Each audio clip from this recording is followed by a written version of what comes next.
for everybody that's listening right now, what do you feel like is another big pitfall on the spiritual path that we haven't covered yet? Well, spiritual ego. Yeah. Because also on the spiritual path, you see, very often, even in spite of knowing everything, the ego is still there, the spiritual pride, So that's what we have to be careful of, Then how to be careful of that is try to become humble.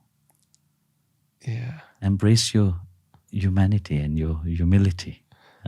I fully agree. And, if enlightenment is supposed to be something approximating not having an obnoxious ego, having an ego about how much you don't have an ego is one of the most unfortunate realities, and it's sad to experience. And I've definitely encountered that, where you have an expanded sense of awareness, or you maybe develop a little bit spiritually, and then the ego makes you feel superior. That you're very important. Yeah. But I have met many people like that. You see, they borrowed book knowledge, right?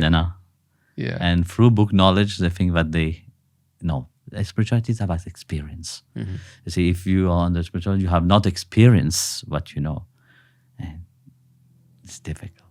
Yeah, you're still on the way. Mm-hmm. Yeah. Experience is important.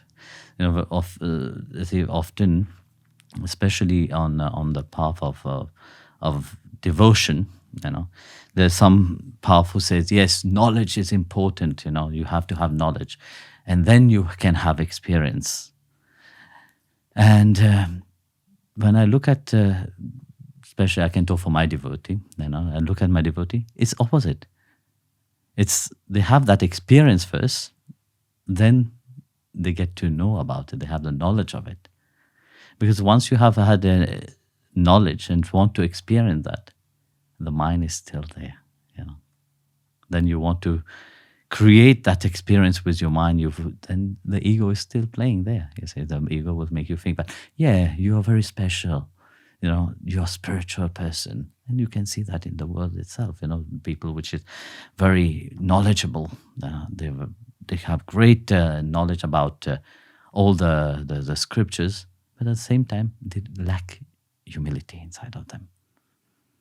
This knowledge who have to help them to liberate actually trap them into their own egoistic